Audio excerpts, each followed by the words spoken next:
আসসালামু আলাইকুম প্রিয় দর্শক, অন্য মঞ্চের আলাপচারিতায় আপনাদের সকলকে আমন্ত্রণ জানাচ্ছি। বাংলাদেশে কি সেনা বিদ্রোহ আসন্ন? কারণ প্রায় ২৬ জন সেনাকর্তার বিরুদ্ধে অপরাধ ট্রাইব্যুনালে মামলা দায়ের হয়েছে।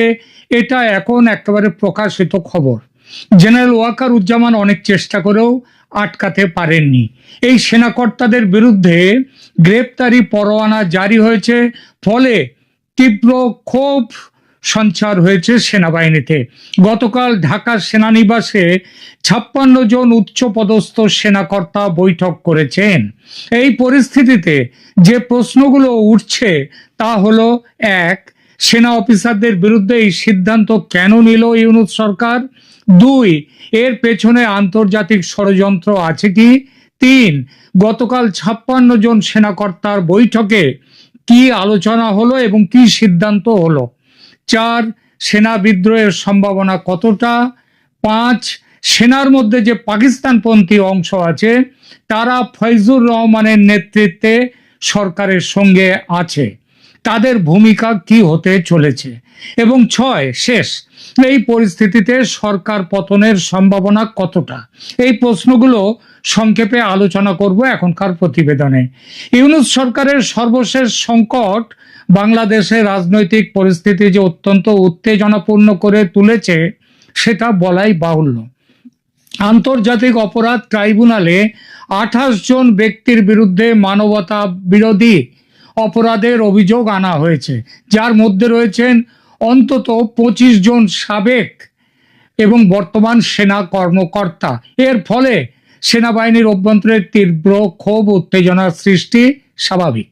কিন্তু ইউনূস সরকারের এই সিদ্ধান্তের কারণ কি? মোহাম্মদ ইউনূসের নেতৃত্বাধীন অন্তরিম সরকার বা অন্তর্বর্তী সরকার সেনা কর্মকর্তাদের বিরুদ্ধে এই আইনি ব্যবস্থা নেয়ার পেছনে রয়েছে গুম, গোপন আটক এবং নির্যাতনের অভিযোগ। এই মামলাগুলো মূলত র্যাপিড অ্যাকশন ব্যাটালিয়নের টাস্ক ফোর্স ইন্টারোগেশন সেল এবং ডিজিএফআই এর জয়েন্ট ইন্টারোগেশন সেলে সংঘটিত অভিযোগ থেকে উদ্ভূত। তবে এও বাহ্য, আগে কহ আর। এই সিদ্ধান্তের পেছনে রয়েছে আরো এক বড় রাজনৈতিক কৌশল। ইউনূস সরকার ইসলামী বিপ্লবী গার্ড IRA, যেটা ইরানে আছে, তার আদলে বাংলাদেশ সেনাবাহিনীকে পুনর্গঠনের পরিকল্পনা করছে বলে সংবাদ এসেছে। IANS লাইভ সংবাদ পোর্টালে প্রকাশিত সংবাদের শিরোনামটা একবার দেখুন, যার headline journey towards becoming an Islamic state. Journey towards becoming an Islamist state, অর্থাৎ একটি ইসলামী রাষ্ট্রের দিকে যাত্রা শুরু হয়েছে। এই প্রক্রিয়ার অংশ হিসেবে দেশের নিয়মিত সশস্ত্র বাহিনীকে ভেঙে দিয়ে জামায়াতে ইসলামীর প্রভাবাধীন একটি জঙ্গিবাদী সামরিক শক্তি গড়ে তোলার চেষ্টা চলছে। আন্তর্জাতিক ষড়যন্ত্রের মাত্রা এর মধ্যে পুরোপুরি। এই পুরো প্রক্রিয়ায় পাকিস্তানের ISI এবং চীনের ভূমিকা স্পষ্ট হয়ে উঠেছে। সাম্প্রতিক তথ্য বলছে যে পাকিস্তানের সাথে সামরিক সহযোগিতা বৃদ্ধি, যেটা অক্টোবর ২০২৫ সালে, এটা তো শুরু হয়েছে আগে থেকেই, অক্টোবর ২০২৫ সালে পাকিস্তানের লেফটেন্যান্ট জেনারেল তাবাসসুম হাবিবের নেতৃত্বে একটি পাকিস্তানি সামরিক প্রতিনিধি দল এই কয়েকদিন আগে ঢাকা সফর করেছে। এর আগে জানুয়ারিতে ISI এর একটি প্রতিনিধি দলও ঢাকা সফর করে। গোপন বৈঠক ও পরিকল্পনা এখানে তৈরি হয়। বাংলাদেশের DGFI তারপর গোপনে পাকিস্তান সফর করেছে, সেখানে ভারত বিরোধী কৌশল নিয়ে আলোচনা হয়েছে। এই বৈঠকে নতুন পাসপোর্ট নিয়ে বাংলাদেশ থেকে যারা গেছে এবং ওখান থেকে পাকিস্তান থেকে যারা বাংলাদেশে এসছে তাদের পুরনো পাসপোর্ট নয়, নতুন পাসপোর্ট দিয়ে তাদের পরিচয় গোপন করে রাখা হয়েছে। সেনাবাহিনীর আভ্যন্তরীণ পরিস্থিতি কি? এই পরিস্থিতিতে বর্তমান বাংলাদেশ সেনাবাহিনীতে 3টি প্রধান গ্রুপের অস্তিত্ব লক্ষ্য করা যায়। জেনারেল ওয়াকারুজ্জামানের নেতৃত্বাধীন গ্রুপ রয়েছে একটি, এবং এটা হচ্ছে সেনাপ্রধান প্রাথমিকভাবে সংখ্যালঘু নিরাপত্তা এবং সার্বভৌমত্বের বিষয়ে একটা অবস্থান নিয়েছিলেন। তিনি পাকিস্তানের হস্তক্ষেপ এবং সরকারের কিছু সিদ্ধান্তের বিরোধিতাও করেছিলেন, কিন্তু পরবর্তীতে তিনি জামায়াতের চাপের কাছে নতি স্বীকার করতে বাধ্য হয়েছেন। লেফটেন্যান্ট জেনারেল ফয়জুর রহমানের নেতৃত্বাধীন পাকিস্তানপন্থী গ্রুপ, এই গ্রুপটি প্রো পাকিস্তান, এটা সবাই জানে, পাকিস্তানপন্থী তারা, এবং জামায়াতে ইসলামীর সঙ্গেও তাদের ঘনিষ্ঠ সংযোগ। আর জামায়াতে ইসলামী বাংলাদেশ, তারা বাংলাদেশের দল হলেও তাদের হেডকোয়ার্টার লাহোরে। তারা সেনাপ্রধান ওয়াকারুজ্জামানকে অপসারণ করে নিয়ন্ত্রণ নেওয়ার চেষ্টা করছে বাংলাদেশ সেনার। ফয়জুর রহমানের নেতৃত্বে একটি অভ্যুত্থানের চেষ্টাও একবার হয়েছিল, সেটাও আপনাদের হয়তো মনে আছে, যদিও সেটা ব্যর্থ হয়নি। ওই যে ওয়াকারুজ্জামান যখন আফ্রিকা সফর সেরে আসছিলেন, তখন ভারতীয় গোয়েন্দা বাহিনী তাকে খবর দেয় যে তাকে এয়ারপোর্টে নামার সাথে সাথে তাকে গ্রেপ্তার করা হবে। এই জন্য তিনি শাহজালাল এয়ারপোর্টে তিনি নামেননি, তিনি এসে নেমেছিলেন তেজগাঁও এয়ারপোর্টে। আইএসআই জামায়াত প্রভাবিত গ্রুপ বাংলাদেশ সেনাবাহিনীর একটি বড় অংশ এখন জামায়াতে ইসলামীর প্রভাবাধীন তারা।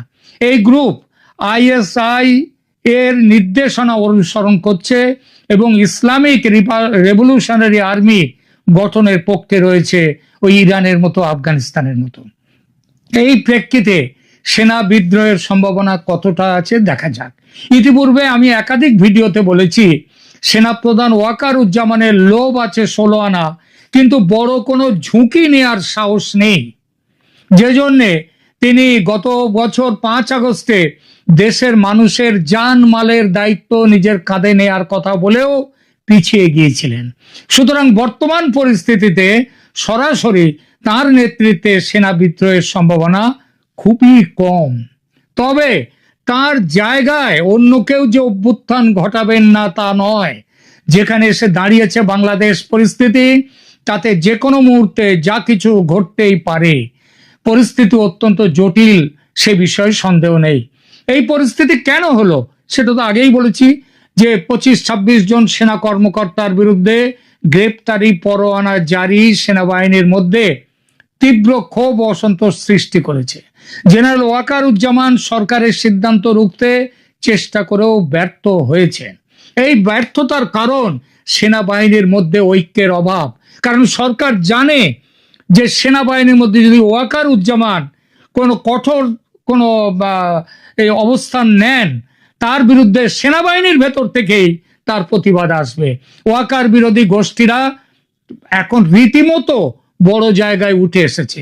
জেনারেল ওয়াকারুজ্জামান জামায়াতপন্থীদের কাছে নতি স্বীকার করার পর তিনি নামে সেনাপ্রধান এখন, কিন্তু সেখানে এখন জামায়াতের এবং জামায়াতপন্থী ফয়জুর রহমানদের তাদের ডিক্টেটে চলে সেটা। ফলত আইএসআই এবং জামায়াত জোট এখন বাংলাদেশ সেনাবাহিনীতে তাদের শক্তিশালী সম্ভাবনা অবস্থান তাদের। এই পরিস্থিতিতে সরকার পতনের সম্ভাবনা কতটা? দেখুন, ইউনূস সরকারের স্থিতিশীলতা নিয়ে গুরুতর প্রশ্ন রয়েছে। মে 2025 সালেই সরকার পতনের গুজব জল্পনা একটা ছড়িয়েছিল এবং ইউনূসকে পদত্যাগের কথা ভাবতে হয়েছিল। কিন্তু ওই যে বললাম, সেনার মধ্যেকার জামায়াতপন্থী তথা পাকিস্তানপন্থী অংশ এখন এতটাই প্রবল এবং সেনাপ্রধান ওয়াকারুজ্জামান তিনি জামায়াতপন্থীদের কাছে এতটাই নতি স্বীকার করেছেন যে এই সরকারকে বাঁচিয়ে রেখে যারা জামায়াতপন্থী সেনা যারা তারা এবং পাকিস্তানপন্থী তারা এই সরকারকে বাঁচিয়ে রেখে তাদের এজেন্ডা সফল করতে চাইবে। তারা চেষ্টা করবে সরকার বাঁচাতে, যদি প্রয়োজন হয় তারা জেনারেল ওয়াকারুজ্জামানকে হটাতে চাইবে তার পদ থেকে। সুতরাং পদ রাখার জন্যে ওয়াকারুজ্জামান এখন একটু অন্য রকমের অবস্থান নেবেন, চুপচাপ তিনি দুকলে থাকবেন যেমন তিনি এতদিন থেকেছেন। আর তাদের এই কাজে ইউনূসের সঙ্গে থাকবেন কে? রাষ্ট্রপতি চুপ্পু। গতকাল একটি ভিডিওতে বলেছি রাষ্ট্রপতি চুপ্পু কিভাবে আওয়ামী লীগ সরকার শুধু বাংলাদেশের যে জামায়াতপন্থী, পাকিস্তানপন্থী, আমেরিকাপন্থী তাদের সাথে জেনারেল রাষ্ট্রপতি চুপ্পু কিভাবে তাদের দোসর হয়েছেন। তিনি যেভাবে ইউনূস সরকারের সঙ্গে হাতে হাত ধরে অধ্যাদেশ জারি করেছেন, তাতে ওয়াকারুজ্জামানকে পদচ্যুত করে ফয়জুর রহমান বা অন্য কাউকে সেনাপ্রধান করতেই পারে এই সরকার এবং সরকারের রাষ্ট্রপতি চুপ্পু সাহেব। আর এখানেই উঠে আসছে আরেকটা সম্ভাবনা যে ওয়াকারুজ্জামান কি চুপচাপ তাহলে বসে থাকবেন? তার যা পূর্ব ইতিহাস তাতে তিনি যদি এটা মেনে নিয়ে বসে থাকেন কেউ অবাক হবেন না, কারণ তিনি এক পা এগোন তো 3 পা পিছিয়ে আসেন।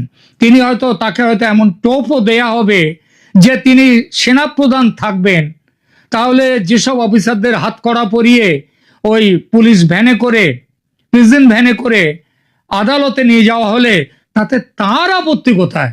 তার তো কোনো ক্ষতি হচ্ছে না। কিন্তু তিনি, সুতরাং এই জন্য ওয়াকারুজ্জামান কতটা এগোবেন সরকারের বিরুদ্ধে যথেষ্ট সম্ভাবনা আছে।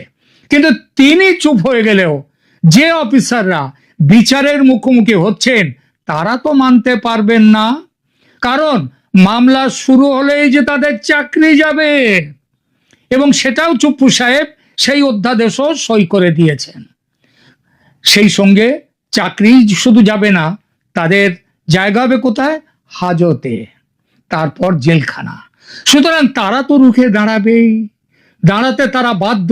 এবং তাদের সঙ্গে সেনার একটা অংশ যে থাকবে, সেটা বড় অংশ না ছোট অংশ নাকি মাঝারি অংশ সেটা পরে দেখা যাবে, কিন্তু একটা সেনার একটা অংশ তাতে থাকবেই।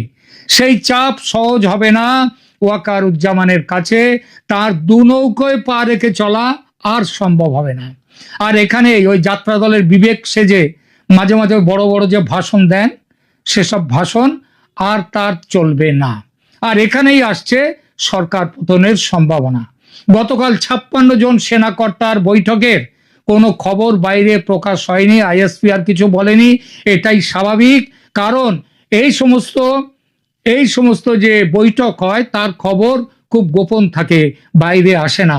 তবে যেভাবে বিক্ষোভের প্রকাশ দেখা গেছে সরকারের সিদ্ধান্তের ফলে, তাতে সংঘর্ষের পরিস্থিতি যে আরো প্রবল হয়েছে সন্দেহ নেই। সরকারের বিরুদ্ধে ঝাঁপাতে তৈরি তারা। সার্বিক পরিস্থিতি তাহলে কি দাঁড়ালো? বাংলাদেশ বর্তমানে একটি অভূতপূর্ব রাজনৈতিক সংকটের মুখোমুখি। সেনা কর্মকর্তাদের বিরুদ্ধে আইনি ব্যবস্থা নেওয়া, সেনাবাহিনী ও সরকারের মধ্যে সম্পর্কের চূড়ান্ত অবনতি ঘটিয়েছে। যদিও তাৎক্ষণিক সেনা বিদ্রোহের সম্ভাবনা আছেই, এমন কথা হয়তো বলা উচিত নয়, তবে দীর্ঘমেয়াদে সেনাবাহিনীর আমূল পরিবর্তন এবং ইসলামিক র্যাডিক্যাল গ্রুপের নিয়ন্ত্রণ প্রতিষ্ঠার ঝুঁকি এটা কিন্তু গুরুতর। পাকিস্তানের আইএসআই এবং জামায়াতি ইসলামীর সুপরিকল্পিত কৌশলের অংশ হিসেবে বাংলাদেশের রাষ্ট্রীয় প্রতিষ্ঠানগুলোকে ধীরে ধীরে নিয়ন্ত্রণে নেওয়া হচ্ছে। এই পরিস্থিতিতে সেনা বিদ্রোহ অন্যান্য কারণে ইউনূস সরকারের পতন কেবল সময়ের ব্যাপার, তবে তার পরবর্তী পরিস্থিতি কিন্তু এখনকার থেকে আরো অনেক ভয়ঙ্কর, জটিল ও বিপজ্জনক হতে বাধ্য। সবশেষে আসি ভারতের ভূমিকা নিয়ে দুটো কথায়। ভারত কি চুপচাপ বসে থাকবে? ভারত কখনোই বাংলাদেশকে পাকিস্তানের আইএসআই এবং ইসলামী জঙ্গিদের হাতে ছেড়ে দিয়ে নিজের দেশের শান্তি ও সার্বভৌমত্বকে বিসর্জন দিতে পারবে না। ভারত ঝাঁপিয়ে পড়তে তৈরি, কেবল উপযুক্ত সুযোগের অপেক্ষায় আছে। সেনাবাহিনী ও সরকারের বিরুদ্ধে এই যে তীব্র দ্বন্দ্ব বর্তমানে, সেই সুযোগ এনে দিয়েছে ভারত সরকারের কাছে। সেনাবাহিনীর মধ্যে যদি বাংলাদেশে যদি সেনাবাহিনী রাস্তায় নেমে আসে বিক্ষোভে, এবং যদি সেখানটায় কোনো সেনা অভ্যুত্থান গোছের যদি কিছু হয়, তাহলে ভারত সেই সুযোগ নিতে বাধ্য, নেবেই। সুতরাং আগামী যে কোনো দিন বড় কিছু যে ঘটতে চলেছে বলাই যায়। ধন্যবাদ।